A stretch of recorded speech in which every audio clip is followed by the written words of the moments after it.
Former bosses at the hospital where convicted Lucy LETBY worked have been accused of being opportunists, calling for the public inquiry into her crimes to be halted to hide their own catastrophic failures. Welcome back to the channel, and thank you for joining me in yet another video back at the channel. It's just gone viral. If you're new here, we like to cover crime and news, give analysis, and also tell you information and news that the mainstream media won't always tell you. So with that being said, please like, share, comment and subscribe, and let's get straight into the video. The chair of the public inquiry into the convicted nurse Lucy LETBY has rejected calls to pause her investigation. Lady Justice Thirlwall was urged by the jailed nurse and former executives at the Countess of Chester Hospital to halt the inquiry until the outcome of Lucy LETBY's legal appeals.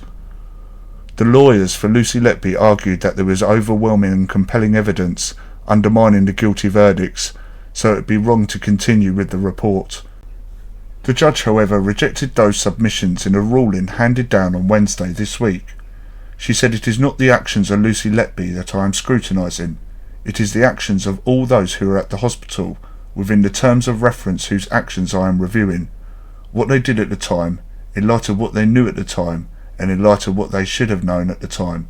4 of the hospital's former bosses, including its ex-chief executive, Tony Chambers, had also called for the inquiry to be paused, arguing that there was a real likelihood Lucy LETBY was innocent.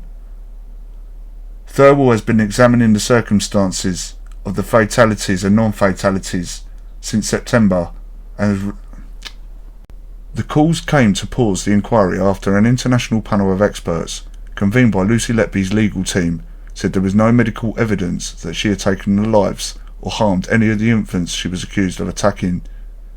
The former children's nurse is still serving 15 whole life sentences after being convicted of taking the lives of 7 and attempting to take the lives of another 7 in June 2016. The request to pause the inquiry from Lucy LETBY's legal team is based off the fact that Lucy LETBY says that she is innocent and not guilty of taking the lives of any of the babies, or even the attempt of taking the lives of the others. But for the hospital ex-bosses, their motive seems to be of a different character, because since other notes have been released, it is quite clear that hospital staff knew what was going on with Lucy LETBY, yet did nothing. Lady Justice Thirlwall said there had been previous pleas from Lucy LETBY's legal team and also Conservative MP David Davis, who had also called for a retrial.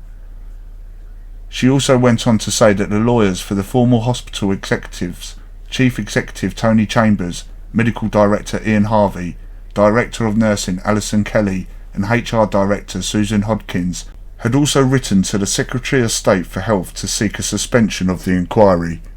But it now comes to light, since notes have been revealed, that it seems that the chief executives and the former 4 bosses at the hospital might just be trying to save their own skin. I hope you enjoyed the video and the content. Smash the like button if you did, and if you haven't already, smash subscribe. Take care of yourselves and each other, and I'll see you in the next video.